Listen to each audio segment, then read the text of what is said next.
सिद्धेभ्यः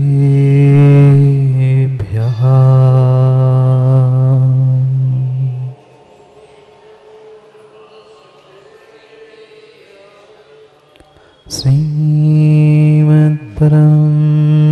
गम्भीर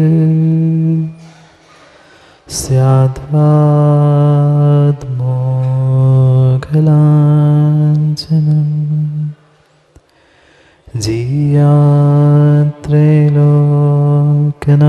जीयात्रैलोक्यनाथस्य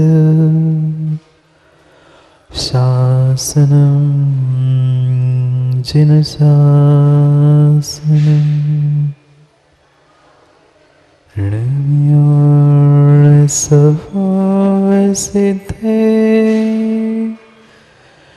जानतं कवदिदेह संसारे दस दस दो दो वजने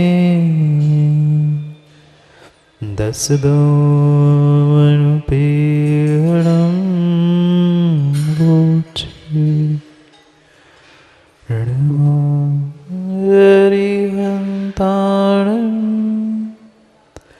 नमो सिद्धाणं नमो आयरीयाणं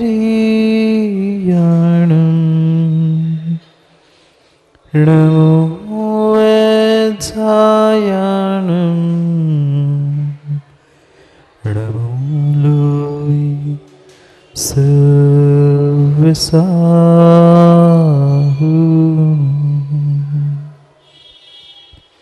अनंत अनंत परम सिद्ध भगवान की 1008 से आदिनाथ भगवान की परम पूज्य आचार्य भगवान कुंद कुंद स्वामी की परम पूज्य आचार्य भगवान गुरुवर विशुद्ध सागर जी महाराज की सनातन जैन धर्म की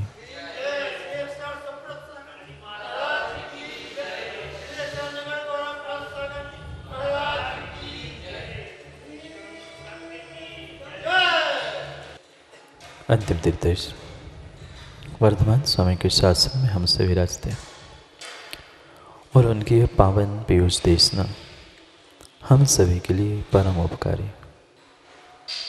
अनादिकाल से हमारी आत्मा में जो जन्म जरा और मृत्यु रूपी रोग लगे, उन रोगों का उपशमन करने वाली कोई परम औषधि है तो वह एकमात्र यह जनवाणी।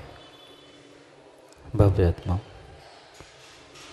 हम सभी विहार कर रहे थे अपने आभ्यंतर जगत में अपने ज्ञान दर्शन के द्वारा। क्यों कर रहे थे विहार? कुछ ना कुछ कारण होगा। जब कार्य समझ में आ रहा है तो उसके पीछे कुछ ना कुछ कारण अवश्य होगा। चंद्र जी, कहीं धुआं दिख रहा है, कहीं धुआं दिख रहा है, मतलब कहीं ना कहीं आग जल रही है। भले ही वह सुलगती हुई आग हो या धधकती हुई आग थी, पर आग थी माँ, इसीलिए वहाँ तुम्हें धुआं दिख रहा था। आज मेरे साथ कुछ गलत हो रहा है, मतलब कुछ ना कुछ मैंने गलत किया है, और उस भूल को ही भूलने के लिए, भूल को सुधारने के लिए ही हम अपने आभ्यंतर जगत में विहार करने के लिए निकले। सब कुछ हमने जान लिया, पर आज तक व्यक्ति अपनी स्वयं की भूल को न जान पाया है न मान पाया। अगर जीव अपनी भूल को जानकर मानने का प्रयास कर ले तो वह उसी दिन से भगवान नहीं इंसान बन जाएगा। मात्र चंद्र जी, व्यक्ति आज इंसान बन के घूम जरूर रहा है, पर इंसानियत नहीं है। मानव है पर मानवीय मूल्यों का कोई भी उनके भीतर वास ही नहीं है। पता नहीं है व्यक्ति अपनी स्वयं की रोटी सेकने के पीछे, अपने स्वयं के मान सम्मान कसाय के पीछे पता नहीं किसके साथ क्या धोखाधड़ी करे और क्या झूठ बोले, कोई भरोसा नहीं है। कौन सी भूल? माँ भूल नहीं की, भूल की। हम इस कर्म की जंजीर में फंस के बैठे हैं। इसके बड़ा वह प्रमाण पत्र क्या चाहिए कि मैंने गलती की थी। क्यों गलती होती है? किसी से कोई चोर पकड़ा जाता है या कोई अनर्गल काम करते पकड़ा जाता है, उसे जेल में डाला जाता है, जंजीरों से बांधा जाता है। उसने एक लौकिक अपराध किया तो उसे हथकड़ी से बांधकर जेल में कैद कर दिया जाता है। ऐसे ही हमारे इस आत्मा में कर्मों की जंजीर लगी है। मतलब हमने कहीं ना कहीं भूल, कहीं ना कहीं पाप किया है। धुएं से पंडित जी, धुएं से अग्नि का ज्ञान करना है, अनुमान से हमें ये निर्णय करना है। भले ही लौकिक भूल हम स्वीकार नहीं कर पाए, पर पारमार्थिक भूल हमने कर ली है। अपने जीवन की सबसे बड़ी भूल, मैं कर्मों का आश्रय कर रहा हूँ, क्योंकि कर्म इस शरीर में ये आत्मा इस 8 कर्मों के मध्य में 9 कर्मों के द्रव्य भाव कर्मों के बीच में बैठी है। मतलब हमने पिछले भवों में कहीं ना कहीं भूल की है, क्योंकि ये हमारा शरीर कर्म, 9 कर्म, भाव शरीर, द्रव्य शरीर, ये सभी एक प्रकार का बंदी गृह है, एक प्रकार की कैद है। ये सभी कैद है, शरीर कैद है। और ये 8 प्रकार के जो कर्म हैं वे जंजीर की तरह हमें बांध के रखे। जब कोई जंजीर में बंधा है, कोई जंजीर में बंधा है, कैद में दिख रहा है, भले ही वह कितना ही चिल्लाए मैं निरपराध हूँ, मेरी कोई गलती नहीं है, पर कहीं ना कहीं गलती थी, इसलिए तुम कैद में हो। ऐसे ही आज व्यक्ति कितना ही कह दे मैं निरपराध हूँ, मैंने तो कुछ भी नहीं किया, मैं नहीं झूठ बोल रहा हूँ, मैं नहीं मायाचारी कर रहा हूँ, पर तुमने नहीं की होती तो उस कैद में और जंजीर में फंसे क्यों होते। पर क्या करे, अनादि के ऐसे विचित्र संस्कार मेरे भीतर बैठे हैं, हम चाहकर भी अच्छा नहीं कर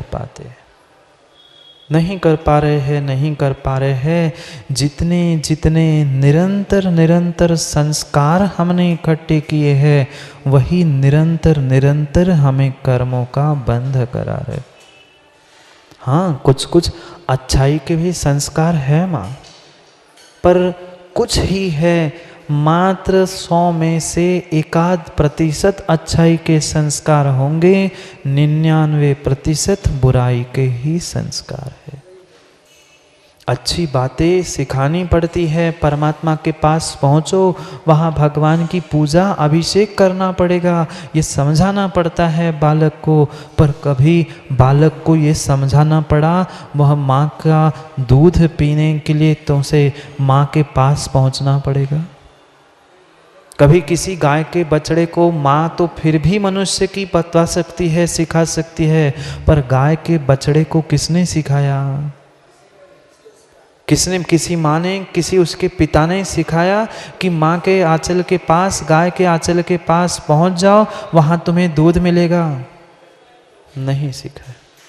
बस सब कुछ ये संस्कार हमारी अनादि से ऐसे हो चुके हैं, वह किसी अन्य स्थान पर नहीं पहुंचता। बछड़ा भी और मनुष्य का बालक भी कभी कान के पास पहुंच के दूध पीने का प्रयास बछड़े ने और बेटे ने नहीं किया। किसी ने सिखाया? नहीं सिखाया। ऐसे बातें, ऐसी संस्कार हमें किसी के द्वारा प्राप्त करने की ज़रूरत नहीं पड़ी। ये तो अनादि से मैंने जो इकट्ठे करके रखे संस्कार थे, वह आज पुनः पुनः धक्का मार मार कर हमारे सामने आ रहे हैं। जब वही संस्कार हमें परेशान कर रहे हैं, धक्का दे रहे हैं, तो हमें पुनः पुनः अपने आत्मा को अच्छाई के संस्कार देना आवश्यक है। अच्छाई के संस्कार देना आवश्यक है। और वही प्रयास 12 भावना के द्वारा हमारा चल रहा था। अनादि के संस्कारों को हटाकर भीतर के निरंतर अच्छे संस्कारों को बढ़ाना था। क्या करे, पर ये बाय बर्थ जन्म से ही हमारे साथ ऐसा होता रहा। जो कुछ भी अच्छा बेटा घर का व्यक्ति करता है उसे सिखाना पड़ता है, पर बुराई क्यों? जो पाप है, माँ झूठ बोलना अपने आपको किसी ने सिखाया? मायाचारी करना किसी ने सिखाया? मान अहंकार करना किसी ने चंद्रेश जी सिखाया? नहीं सिखाना पड़ा। ये कसाय जन्य परिणति जितनी जितनी है, जीव जन्म से ही संस्कारों के साथ लेके आया है। नामकरण संस्कार करने पड़ते हैं, धर्म के संस्कार करने पड़ते हैं। 45 दिन बाद बालक को जैन बनाने के संस्कार करने पड़ते हैं। पर इन पापों के संस्कार, कषायों के संस्कार, मिथ्यात्व के संस्कार कोई पाठशाला में नहीं पढ़ाए जाते। बच्चों को कहना पड़ता है भेजो पाठशाला, कुछ संस्कार हो जाएंगे, पर इन सब के संस्कार करने पड़े। साल 2 साल 3 साल बाद धर्म के संस्कार देना प्रारंभ हुए थे, पर जन्म से ही बालक को पता है माँ के आंचल से मुझे दूध मिलेगा। मैं थोड़ा सा रो लूँगा तो माँ अपने आप मुझे उठा के गोद में ले लेगी और दूध पिलाएगी। कहने की कोई ज़रूरत नहीं, कोई शब्दों की माँ ज़रूरत पड़ी बालकों को? नहीं, उसके पास बोलने के लिए शब्द नहीं थे, कुछ भी नहीं था। थोड़ा सा ही रोता है, माँ उठाकर गोद में लेती है, पुनः नहीं माना, पुनः दूध पिलाती है। ये बालक के संस्कार थे। यही छल कपट के संस्कार जीवों के भीतर बचपन से आए। बचपन से इसके पीछे हमें समझना होगा। एक छोटी सी कषाय की, एक छोटी सी राग द्वेष की कणिका भी अगर हमारे भीतर है तो मेरा जीवन परिपूर्ण रूप से नष्ट ही करने वाली। कितने संस्कार राग द्वेष से परिपूर्ण हमारे बने हुए हैं। आज तक जो कुछ भी मैंने परिणति की, जो कुछ भी विचार, जो कुछ भी क्रिया भी मैंने की है, वह परिपूर्ण रूप से मात्र राग द्वेष घृणा कषाय और विषय वासना, इनके अलावा और कुछ भी मैंने नहीं किया। कितनी ही अच्छी सुंदर हवा चल रही हो, वह थोड़ी थोड़ी सी महक फूलों की आ रही हो, पर वही थोड़ा सा एक छोटा सा मल का टुकड़ा उस स्थान पे जाके डाल देना, हवा सुगंधित होगी कि दुर्गंधित? जो स्वच्छ निर्मल हवा थी, बहुत सारे मल की ज़रूरत नहीं थी, बहुत सारे टोकनी भर मल की ज़रूरत नहीं थी। एक छोटा सा मल का कण भी पड़ा हो, पूरी हवा दुर्गंधमय हो जाती है। कितना? इतना सा कण भी हो तो वह वातावरण हवा को दूषित करने में समर्थ है। फिर तो हमारे भीतर टोकनी भर मल पड़ा है, टोकनी भर मल पड़ा है कषायों का, विषयों का, मिथ्यात्व का, अविरति का। सफाई कैसे होगी? चाहते तो हम हर बात अच्छी करना चाहते हैं, पर कर क्यों नहीं पा रहे हैं। हर व्यक्ति चाहता है सुगंधित हवा पहुंचे, पर खिड़की कौन सी खोल के रखी है। जो खिड़की कूड़ेदान पे खुलती है, कचरा घर पे खुलती है, वह खिड़की खोल के रखी है और व्यक्ति सुगंध प्राप्त करना चाहता है। कैसे मिलेगी सुगंध? सुगंध मिलेगी कि दुर्गंध मिलेगी? वह एक दुर्गंध का कण पूरे वातावरण हवा को दूषित कर देता है, पर मेरे भीतर की घृणा, मेरे भीतर का द्वेष, मेरे भीतर की परिणति क्या कुछ नहीं करती होगी। एक दुर्गंध का परमाणु किलोमीटर के किलोमीटर को दुर्गंधित कर सकता है, फिर मेरा एक द्वेष का, घृणा का, अहंकार, माया का परमाणु मेरे जीवन को, एक जीवन को नहीं, कई कई जीवन को, कई कई भवों को बर्बाद करने में सक्षम है। कभी मिठाई खाई आप लोगों ने? मिठाई खाई दिवाकर जी? मिठाई खाते खाते आपने माना कि पेड़ा खा रहे थे, और पेड़ा खाते खाते एक छोटा सा रेती का कण पेड़े में आ गया। क्या कहोगे चंद्र जी? पूरी मिठाई का मीठापन किरकिरा कर दिया। क्या कह रहे थे माँ? मिठाई का पूरा किरकिरा हो गया मजा। एक रेती का कण आया था, एक धूली का कण, पूरा पेड़ा मीठा था, सब कुछ स्वादिष्ट था, पर एक इतना सा धूली का, रेत का कण जैसे ही मुख में गया था, पूरी वह मिठाई का किरकिरापन हो गया था। ऐसे ही मेरे भीतर की इतनी सी कसाय मेरे जीवन को किरकिरा कर रही है, दूसरा कोई किरकिरा करने वाला नहीं है। नहीं है। एक बूंद, माँ प्रश्न पूछ लूँ क्या? प्रश्न पूछ लूँ क्या? घर में दूध आता है आप लोगों के? घर में जब दूध आता है, जिस बर्तन में दूध लेते हो, जिस बर्तन से दूध लाने के लिए भेजते हो, वे बर्तन कल के होते हैं? कल के होते हैं। क्यों? दूध के ही बर्तन में दूध लाना था। खटाई की तो समझ में आती है, एक बूंद खटाई की अगर गिर जाए तो वो लीटर 10-10 लीटर दूध भी खराब हो जाए, पर उसमें तो खटाई नहीं थी, दूध में तो खटाई नहीं थी, पर कल का बर्तन क्यों मांझा, क्यों साफ किया? महाराज जी, कल की लगार नहीं जानते आप लोग? बुंदेलखंडी लगार नहीं जाने तो कौन जाने। वह कल की लगार जब तक साफ नहीं होती, तब तक आने वाला दूध वह शाश्वत नहीं रहेगा, तुरंत फट जाएगा। इसलिए माँ कितने अच्छे से बर्तन को मांजते हो, 1 बार 2 बार 3 बार, मात्र मांजने के बाद, धोने के बाद, पोंछने के बाद, सुखाने के बाद, पुनः सूखे और गीले कपड़े से नहीं पोंछते। कितने रुपए लीटर वकील साहब रोज मिलते ना, कैन लेके जाते? कितने रुपए लीटर? 50, 55, 50, 60, मान लो 50 रुपए लीटर। 50 रुपए लीटर दूध की तुम्हें इतनी कीमत है, इस बेशकीमती आत्मा की कीमत नहीं है। थोड़ी सी भी लगार लगी है, थोड़ी सी भी खटाई है, तो बार बार उसको पोंछकर साफ करके फिर 50-100 रुपए के दूध के पीछे इतनी मेहनत करते हो। इतनी भीतर कसाय की लगार मिटाने का प्रयास हमने किया? नहीं किया, नहीं किया। मेरा जीवन ऐसा फटा सा क्यों है?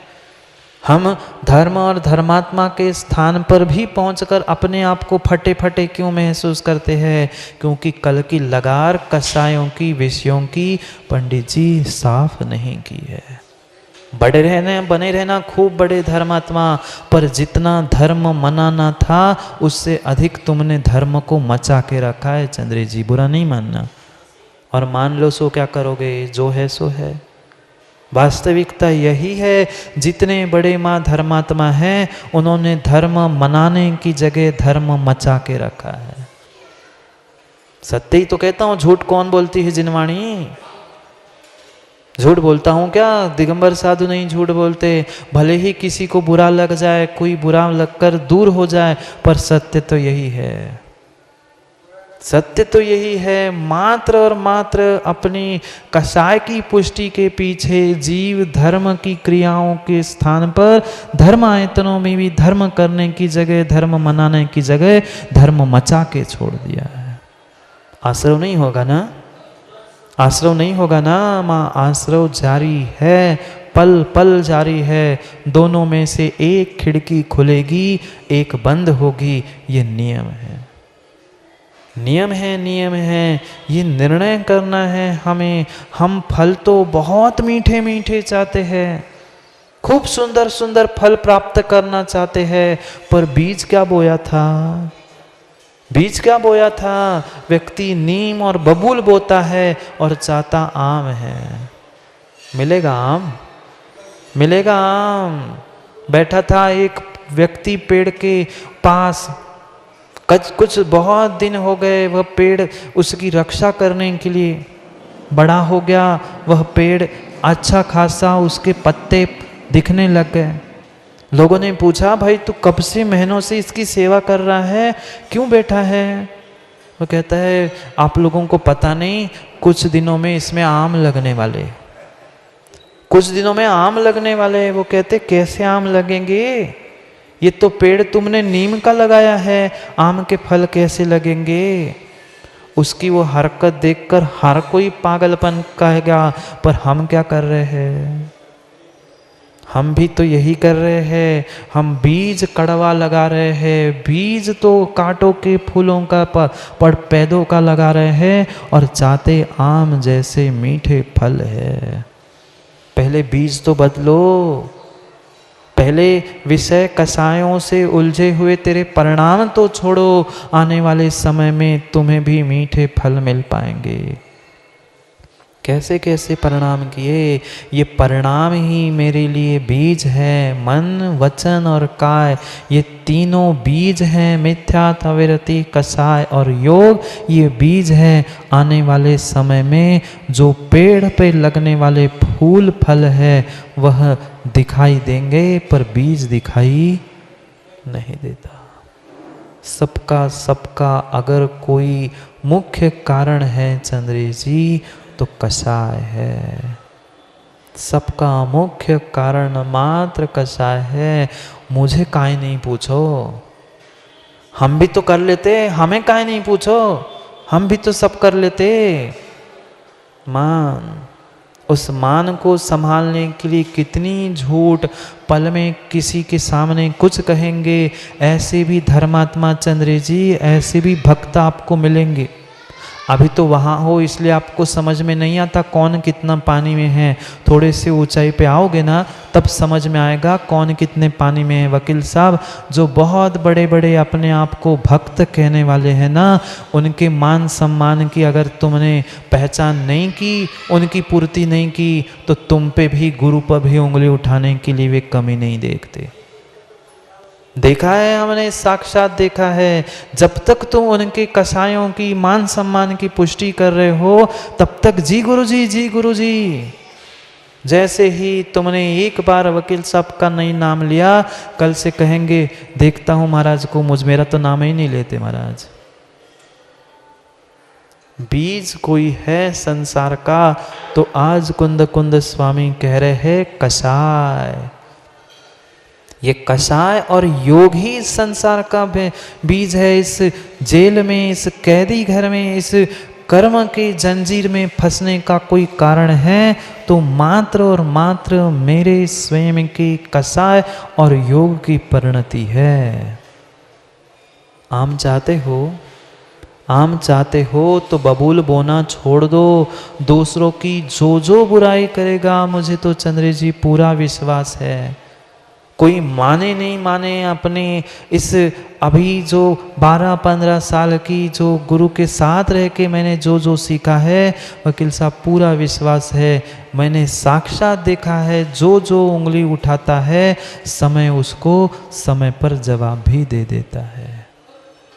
मत करो माँ अहंकार, मत करो मायाचारी। कम से कम धर्म स्थान, धर्म आयतनों के साथ तो छल कपट मायाचारी मत करो।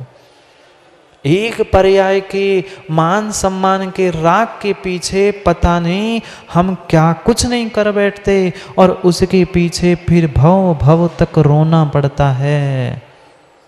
एक खटाई की बूंद, एक चिंगारी, वह लाखों करोड़ों रखे हुए वह जो सामान गोदाम में करोड़ों का माल रखा है, एक छोटी सी चिंगारी काफी है करोड़ों का माल ध्वस्त करने के लिए।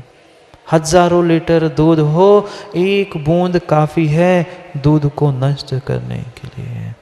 ये खटाई, ये चिंगारी, ये कड़वाहट अगर किसी की है मेरे जीवन में तो मेरे भीतर की कसायों की है, मेरे भीतर की कसायों की है, कसायों की है।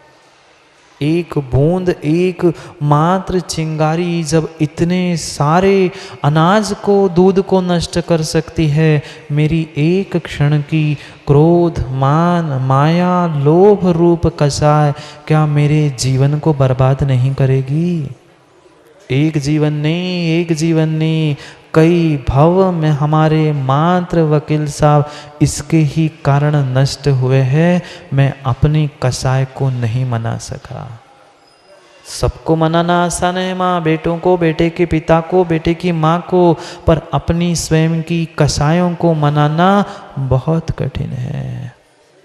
भले ही कितनी ही एक सी क्रिया हो, सुबह उठकर आप सभी मंदिर आते, अभिषेक करते, पूजा पाठ करते हैं, सभी सो कॉल्ड धर्मात्मा हैं, माँ सो कॉल्ड तथा कथित सभी धर्मात्मा है, पर क्या सभी को एक सा ही आश्रय हो रहा होगा? सभी एक ही परमात्मा की एक ही वेदी पर एक ही थाली से पूजा कर रहे हैं, क्या सबको एक सा ही आश्रय हो रहा होगा? जरूरी नहीं है। क्रिया एक सी होने पर भी फल भिन्न भिन्न मिलता है। व्रत एक से होने पर भी, मैं अपने आप को समझा रहा हूं और आपको समझा रहा हूं भविष्य के लिए, व्रत सबके एक से होने पर भी सबको एक सा फल, उनकी वृत्ति एक सी नहीं होने से एक सा फल नहीं मिलता, नहीं मिलता, नहीं मिलता। बिल्कुल वही साधु एक ही टाइम भोजन करता है, एक ही टाइम वह सब कुछ आहार ग्रहण करने जाएगा, बाकी 3 टाइम सामायिक स्वाध्याय सब कुछ कृति कर्म करेगा, पर वृत्ति और व्रत एक से हो सकते हैं माँ, पर वृत्ति भिन्न भिन्न है तो फल भी भिन्न भिन्न मिलेगा। कितने ही बढ़िया धर्मात्मा बन के घूम लेना, धर्मात्मा बन जाना, पर वृत्ति परिणति अच्छी नहीं है तो वह कभी भी तुम्हारे व्रत कल्याण के नहीं है। व्रत लेने के विचार है ना चंद्र जी, तो विचार करना, पहले वृत्ति बदलो फिर व्रत धारण करना। व्रत लेना आसान है, वृत्ति आने वकील साहब परिणति, जो परिणति है विषय कसाय जन्य, विषय तो छोड़ दिए पर कसाय अगर नहीं छूटी तो काम बनने वाला नहीं है। नहीं तो चंद्रेश जी दुहाई देते, महाराज जी हमारी तो संजलन कसाय हो सकती है, महाव्रती बन जाऊंगा तो। कब तक दुहाई दोगे संजलन कसाय की? कब तक दुहाई देगा संजलन कसाय की? कितने ही भावलिंगी निर्ग्रंथ मुनिराज थे, पर क्या हुआ, संजलन की कसाय से ही द्वारका और स्वयं जल गए ना। जीवन भर की साधना, जीवन भर की साधना, वह करोड़ों का अनाज एक चिंगारी से नष्ट हुआ, और जीवन भर की साधना भावलिंग प्राप्त करने के बाद भी एक क्षण में नष्ट हो गया। निमित्त को दोष मत दो पंडित जी, निमित्त को दोष मत दो, कब तक निमित्ताधीन बुद्धि जीते रहोगे? ये उपादान ही तुम्हारा वैसा था, स्वयं ये क्यों नहीं स्वीकार करते अपनी गलती को? अपनी गलती को स्वीकार करने का ही प्रयास चल रहा है। स्वयं की गलती को स्वीकार करो कि मैं अपने आप को, अपनी कसाय को संभाल नहीं पाया, इसलिए मैंने ऐसा किया था। निमित्त मिलेंगे, तुम अगर उपादान को नहीं संभाल पाओगे, वो नहीं और कोई मिलेगा, वो नहीं और कोई मिलेगा, पर निमित्तों को दोष देने से जीवन मेरा सुधरने वाला नहीं है। संभालना तो हमें अपनी कसाय को, संभालना तो हमें अपने स्वयं के व्रतों को, स्वयं की क्रिया को है। माँ व्रती बन जाना बहुत अच्छी बात है, बहुत अच्छी बात है, पर व्रती बनने के पहले अपनी कसाय को मिटाना सीखो, तभी तुम्हारा व्रत व्रत है। महाव्रती नहीं, अभी तो अणुव्रती की कह रहा हूँ। व्रती बन गए, चंद्रेश जी प्रतिमा धारण कर ली। कितनी प्रतिमा है? कितनी? 5-7 जितनी भी हो, 7 प्रतिमा है पंडित जी की। पंडित जी आए सभा में, सभा शुरू हो गई। बता रहा हूँ कैसी परिणति होती है, मैं आपके लिए बता रहा हूँ। कभी भविष्य में व्रती बनने का विचार हो तो पंडित जी जैसा मत करना। 7 प्रतिमा ले ली, अब पूरी बिछावट थी, आ गए खड़े हो गए वहाँ दरवाजे पर। यहाँ जिनवाणी चल रही है, कह रहे ये हटाओ वो हटाओ, हम इस पे नहीं चलते, हम यहाँ नहीं बैठे, हम पीछे नहीं बैठेंगे, मुझे पाटा लगाओ। पूरा धर्म और धर्म सभा मचा के रख दी धर्मात्मा ने। आपकी नहीं कह रहा हूँ भैया, पर आप ही की कह रहा हूँ, आपकी नहीं कह रहा हूँ बिल्कुल भी, पर आप ही की कह रहा हूँ। समझो, सोचो, क्या ऐसा नहीं होता? ऐसा होता है। तुम्हारे व्रत किस काम के? कितने लोगों को हमने अंतराय डाला, कितने लोगों को विघ्न किया, क्या उसका फल नहीं मिलेगा? मिलेगा। धर्मात्मा बने थे ना, आपको तो पुण्य ही मिलना चाहिए था, नहीं था। पुण्य धर्मात्मा बनने से नहीं होता, धर्म की क्रिया, धर्म के वचन और धर्म के परिणामों से मिलेगा, मात्र धर्म की क्रिया दोहराने से नहीं। पर क्या करे, क्या करे, अनादि के इतने संस्कार है, मात्र भेड़ चाल और अंधी दौड़ चल रही है, हमें स्वयं को ही नहीं पता हम ये क्रिया दोहरा रहे हैं। तो क्यों दोहरा रहे? नहीं पता हमें क्यों इन क्रियाओं को दोहरा रहे हैं। पहले क्रियाओं को दोहराने से पीछे कारणों को भी समझना होगा। उन कारणों को समझकर फिर उन विषय कषायों से दूर होकर वैसी परिणति करनी होगी, तब जाके कुछ काम बनेगा, अन्यथा बनने वाला नहीं है। और 2 प्रत्ययों की व्याख्या अगले गाथा में कुंद कुंद स्वामी कह रहे हैं। पढ़ते हैं गाथा को, पढ़ते हैं गाथा को, फिर करते हैं और विस्तार उस कड़वे बीज के विषय में। कोहो मानो माया लोहो इति चौविहम कसायं खो मणवचन कायण पुणो जो गोत्वियप्पमिति जाने। पढ़ो एक साथ।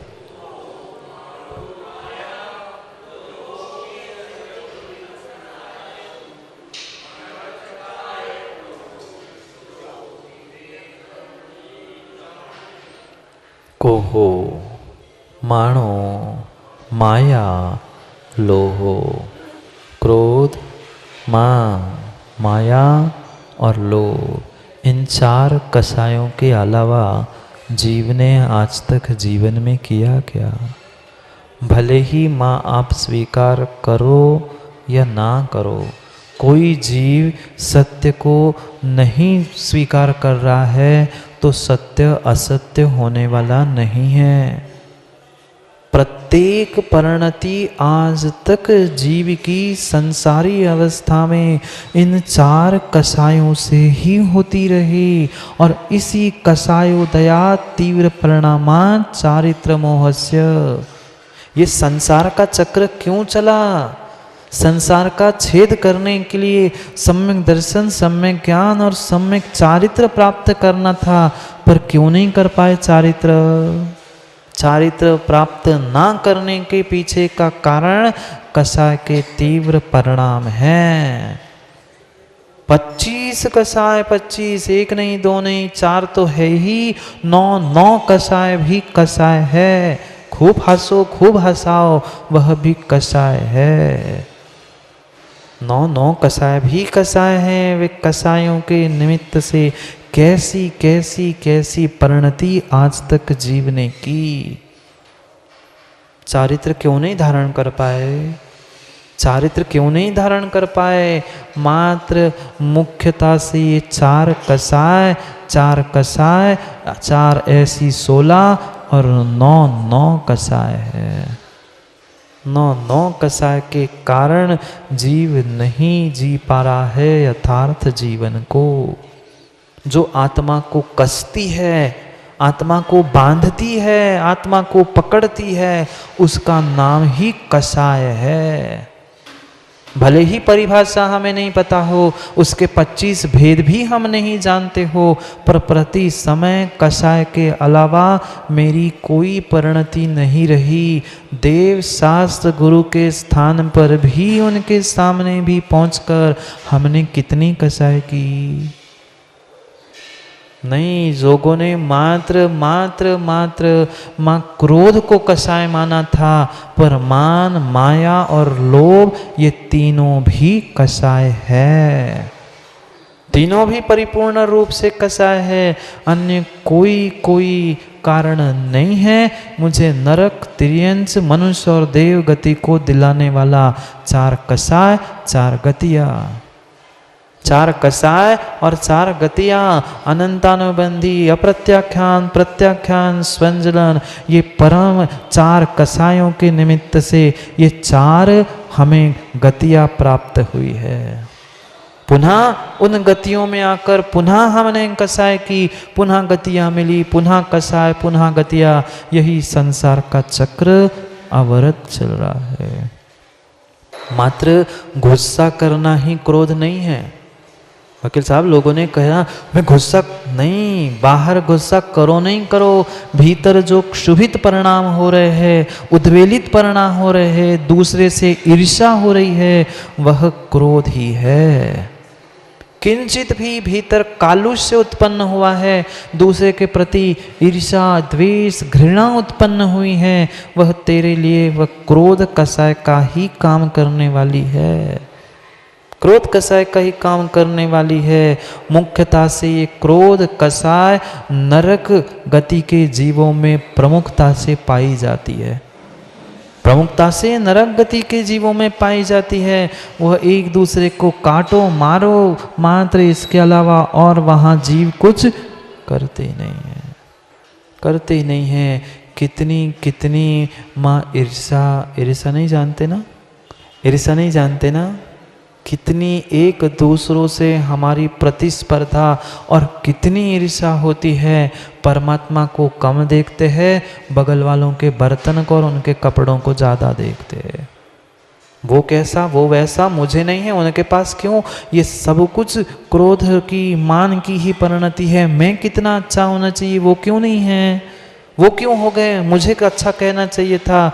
समझो, ये एक कसाय जो है वह एक दूसरे से संबंध रखने वाली है और एक दूसरे में बदलती रहने वाली है। इंटरकनेक्टेड और इंटरचेंजेबल। क्रोध, मान, माया, लोभ, ये चारों कसाय एक दूसरे में परिवर्तन करती रहती है। अंतर्मुहूर्त से अधिक कोई भी कसाय की सत्ता नहीं रहती। क्रोध भी करेंगे तो अंतर्मुहूर्त में आगे वह परिवर्तन होता रहता है। ये इंटरचेंजेबल है। कोई समझ नहीं पाए अपनी क्रोध कसाय को, इसलिए मायाचारी कर ली। गुस्सा तो आ रहा था चंद्रेश जी को, मैं विद्वान, मैं पंडित, मुझे तो महाराज को बगल में बिठाल के रखना चाहिए था, मुझे जमीन पर बिठाया। गुस्सा तो खूब आ रही थी, पर सबके सामने गुस्सा कर देंगे तो कोका के, सबके सामने कह दे तो कोका के, सब कह देंगे विद्वान, और गुस्सा हो गया, बढ़िया मुंह बनाकर नीचे मुंडी करके बैठे हैं। ये मायाचारी हुई। क्रोध को छुपाने के लिए मायाचारी की। क्यों? मेरा मान सम्मान बना रहे। वही तो बता रहा हूँ कैसे चारों कसाय इंटरकनेक्टेड है, एक दूसरे से संबंध रखते हैं। एक ही हमने समझा क्रोध कसाय नहीं, एक क्रोध कसाय के पीछे चारों कसाय तुमने कर ली। वह लोभ ही तो सता रही थी पंडित जी, चंद्रेश जी को लोभ ही सता रहा था कि कोई कुछ ना कहे, मेरी जो मान प्रतिष्ठा है उसको कोई हानि ना पहुंचे। ये चारों कसाय एक साथ हो रही थी। मात्र धन का वकील साहब लोभ नहीं होता, धन का मात्र लोभ नहीं होता, पद प्रतिष्ठा का भी लोभ होता है, मान सम्मान का भी लोभ होता है। आजकल ऐसे त्यागी व्रती हो गए उनको ज्ञान का लोभ होता है। असमय में पढ़ना यानी ज्ञान का लोभ ही है। ऐसे भी ये सामायिक छोड़ दी, सब का प्रदोष काल छोड़ दिए, बैठ के ग्रंथ लेके हमें तो ज्ञानी बनना है, हमें तो ज्ञानी बनना है। अरे ज्ञानी बनना है, सही बात है, पर जो ज्ञानी बनना चाहता है ज्ञानी नहीं बनेगा। पहले ज्ञान अध्ययन करो तो समय का ध्यान रखते हुए। अगर कालाचार का ध्यान ना रखते हुए लोभ में आकर ज्ञान प्राप्त कर रहे हो तो किंचित भी काम होने वाला नहीं है। चारों कसाय माँ एक दूसरे से इस प्रकार से संबंध रखती है। ये तो एक सामान्य दृष्टांत बताया। अपनी अपनी खोज करना मैं कैसे कैसे परिणाम करता हूँ। मान कसाय की तो मुख्यता मनुष्यों को दी है। मान कसायों की मुख्यता तो मनुष्यों से ही कही गई है। जैसे ही बचपन में जन्म होता है बेटा तभी से काँव काँव करके रोता है, जैसे ही जमीन से माँ उठा के गोद में रखती है चुप हो जाता। ऐसे ही तो है, व्यक्ति तब तक काँव काँव काँव काँव काँव काँव करके दिमाग खाता है जब तक उसे सम्मान नहीं दिया। एक बार पूछ लो बस उसकी लंबी पूछ हो जाती है। पूछ का तो जमाना है, मूछ तो चली ही गई, पूछ ही बची है। पहले पूछ चली गई पर ये दूसरी पूछ आ गई, हमें क्यों नहीं पूछा। पूछो, सोचो कितनी कितनी कसाय जन्य हमारी परिणति चल रही है, कितनी कितनी पूरे हमारे परिणाम मात्र और मात्र उनके कारण चल रहे हैं। क्रोध, मान, माया, माया की कहना ही क्या। माया की माया ही अपरंपार है, माया की माया ही अपरंपार है। किस किस के पीछे माया नहीं की, किस किस के पीछे माया नहीं की। व्यापार दुकान आदि करते समय माया के पीछे मायाचरी नहीं की माया के पीछे माया की। धर्म के पीछे भी हमने माया की, ज्ञान के पीछे, सबके पीछे माया की। जो जो लोभ था उस लोभ की पूर्ति करने के लिए हमने माया की, क्रोध को छुपाने के लिए माया की, मान सम्मान प्राप्त करने के लिए हमने माया की। भले ही भेष से कितने ही सुंदर धर्मात्मा बने रहना, पर मायाचारी नहीं छूटी है तो काम बनने वाला नहीं है। मान बढ़ाओ आपने, सुना क्या? मान बढ़ाओ आपने, जो खर्चे है दाम, क्या होगा उसके साथ? वो जो मान बढ़ाने के लिए अपना दाम खर्च करता है वही बनेगा हाथी, लटकेगी सूंड।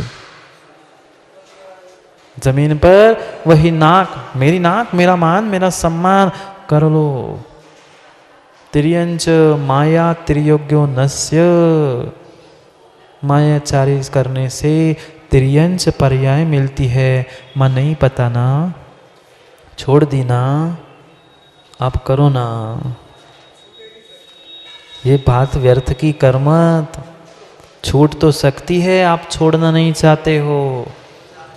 छूटने के लिए सब छूट सकता है, कपड़े, घर, परिवार, संसार छूट सकता है, पर घर में बैठे नहीं छूट जाएगा, उसे पुरुषार्थ करना पड़ता है। बिना मेहनत के कुछ नहीं छूटता, ना बिना मेहनत के कुछ मिलता है। मिलता भी बिना मेहनत के नहीं है और छूटता भी बिना मेहनत के नहीं है। कितनी कितनी मायाचारी की चंद्रेजी जीवों ने देव शास्त्र गुरु से भी छल कपट कर बैठता है। कर लो राजे जी, जितना जितना जिसके साथ छल कपट जीव करेगा उतना उतना समय पर उसे भोगना ही पड़ेगा। एक बहुत सुंदर बात कवि ने लिख दी है, गुरु से कपट, मित्र से चोरी, या हो निर्धन या हो कोड़ी।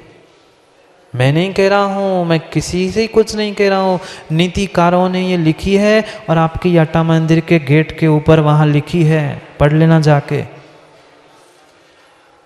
गुरु से कपट, मित्र से चोरी, या हो अंधा या हो कोड़ी, वहाँ लिखा है, पर मैंने ऐसा पढ़ा था या हो निर्धन या हो कोड़ी। सत्य है, हमने कई बार देखा है, इसलिए कई बार मायाचारी कर लो, पर गुरु के सामने छल कपट और मायाचारी नहीं करो।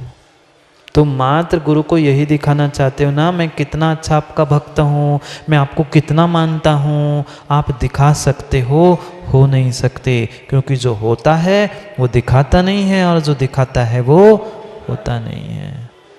यही तो मायाचारी है, जो होता है वही दिखाना, वह सरल भाव थे, पर हम जो नहीं होते वही दिखाते हैं और वही दिखाते हैं जो नहीं होते, यही तो छल कपट मायाचारी है। तिर्यंचों की मुख्यता है, तिर्यंच गति में ही जाना पड़ेगा। आड़ा टेढ़ा शरीर क्यों मिला? तिर्यंचों का तिरछा आड़ा शरीर क्यों मिला? जैसी तिरछी तिरछी मायाचारी तिरछे तिरछे परिणाम हैं दूसरे को ठगने के, उतनी उतनी वे मायाचारी से तुम्हारा ही अकल्याण हो रहा है, अन्य किसी का घाटा कुछ भी नहीं है। नहीं है। वह बांस की जड़, मेढ़े के सिंग, गोमूत्र और खुरपा, ऐसे वह चार अनंतानुबंध या प्रत्याख्यान और प्रत्याख्यान संजन रूप माया कषाय के दृष्टांत है। सबके दृष्टांत लिखे हैं। वह पत्थर की रेख, मिट्टी की रेख, धूलि की रेख, जल की रेख, उस क्रोध कषाय के निमित्त से अनंतानुबंधी आदि के चार भेद बताए हैं। मान की भी पत्थर, अस्थि, काष्ठ और लता, बेत, ऐसे चार मनुष्यों की मुख्यता से मान कषाय के चार भेद बताए, दृष्टांत बताए। पर बताने से क्या होता है? आचार्यों ने, गुरु ने, भगवान ने सब कुछ बताया है, पर हमें उतारना भी तो पड़ेगा। माँ अनादि के जो संस्कार बुराई के हैं, उठसे मिटाने के लिए पुनः पुनः संस्कार अच्छाई के डालना ही होगे।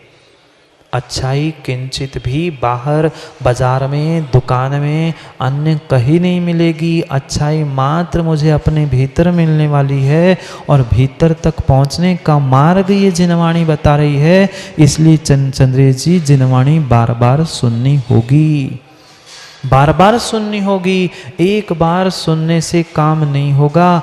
माँ श्रीफल एक बार फूट जाएगा? नहीं फूटेगा। बार बार प्रयास करना होगा जिनवाणी सुन के। पर क्या करे, आज जीवों को जिनवाणी सुनने के लिए समय ही नहीं है, समय ही नहीं है। बाकी सब करने के लिए समय है, पर समय जिनवाणी सुनने के लिए और जिनवाणी समझने के लिए ही नहीं है। पुण्य भी तो चाहिए, कषाय की कमी भी तो होनी चाहिए। मान, क्रोध, माया, लोभ, सब में कमी तो आनी चाहिए। क्या करे, लोभ कषाय तो सबका नहीं बताया क्या? नहीं पढ़ते क्या पूजा? लोभ पाप का बाप बताया। सबका बाप सबसे आखिरी में लिखा है लोभ। सबका, सब कषायों का कर्ता धर्ता कोई है तो ये लोभ कषाय है। सबसे खतरनाक जो अंतिम समय तक परेशान करती है, चाहे इस भव के विषय में समझ लो, चाहे भगवान बनने के क्रम में समझ लो, 10वें गुण स्थान तक वह सूक्ष्म लोभ रहती है। इसका मतलब ये नहीं खुश मत हो जाना, बहुत अच्छा महाराज जी, इसलिए हम, वकील साहब ने तो कह दी इसलिए तो हम छोड़ नहीं रहे। कह सकते चंद्रेश जी, इसलिए तो हम छोड़ ही नहीं रहे, आखिरी तक रहती है ना। जब तक रहेगी सूक्ष्म लोभ, तब तक तुम्हारे मोह का क्षय होने वाला नहीं है। जैसे यहाँ लोभ कषाय समाप्त हुई, कुछ ही क्षणों में मोह नष्ट होकर 12वां गुण स्थान प्राप्त होगा। पर पहले लोभ को जीतो।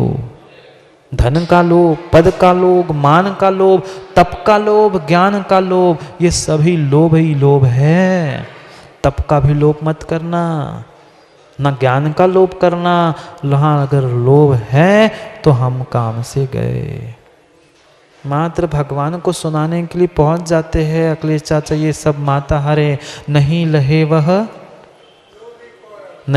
वह लोभी कौरव, जूझ पड़े रण में।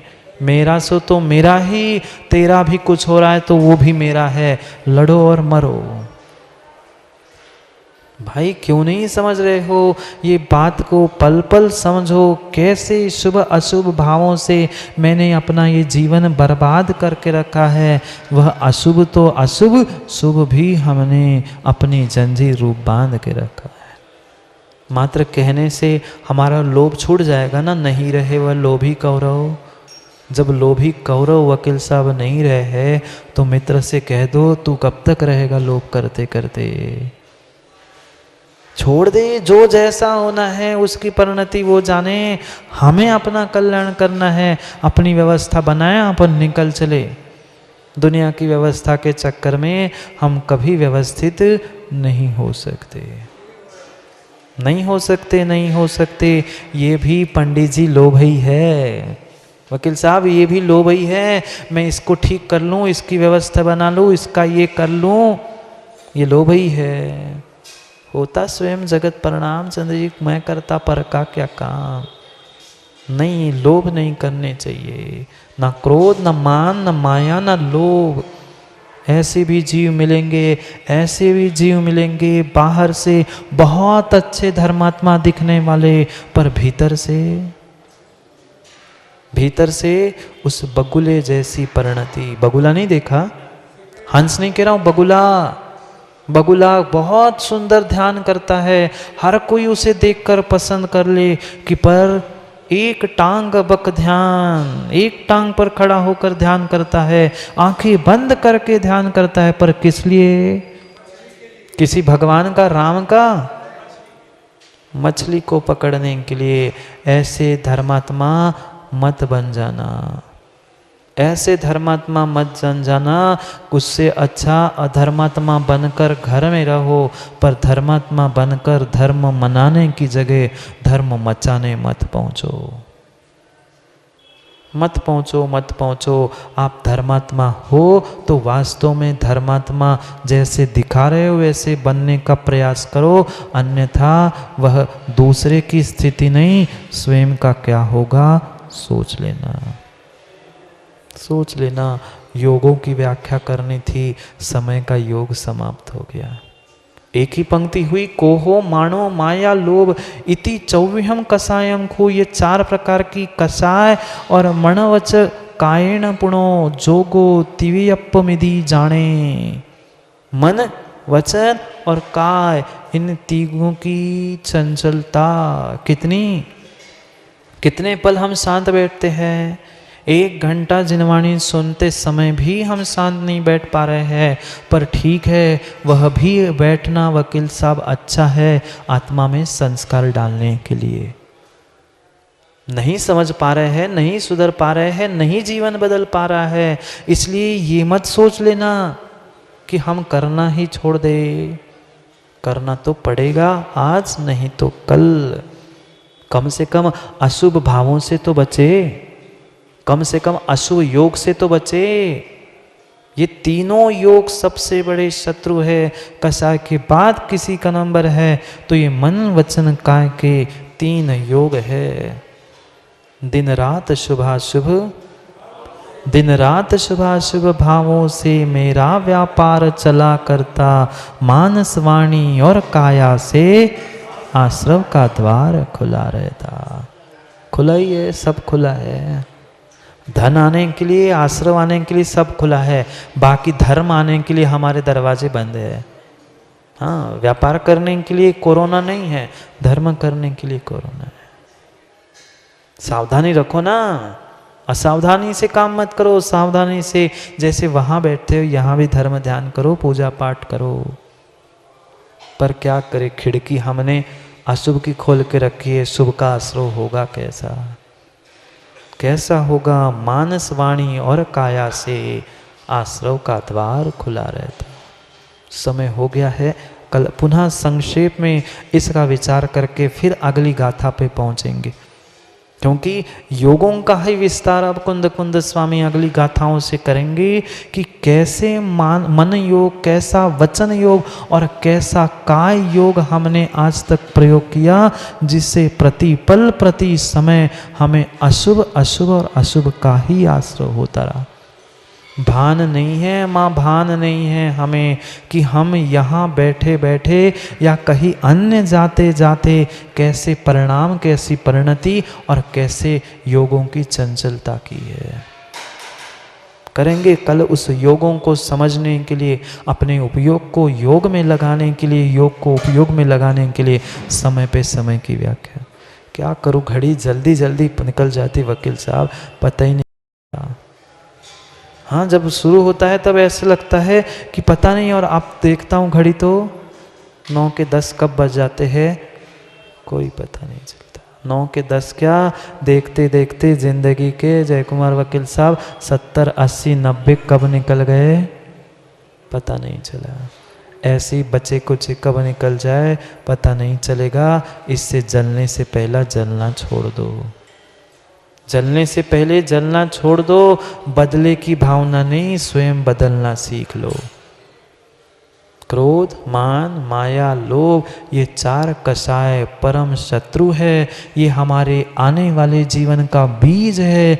जितना अच्छा बीज होगा उतनी अच्छी फसल होगी, जितना खराब बीज उतनी खराब फसल। जाओ, फसल काटने का समय आ गया है, दुकान खोल के अपना व्यापार खोलने का समय आ गया। काट लो फसल, कर्मों की काटो तो कुछ काम बने, नहीं तो फिर जो है सो है।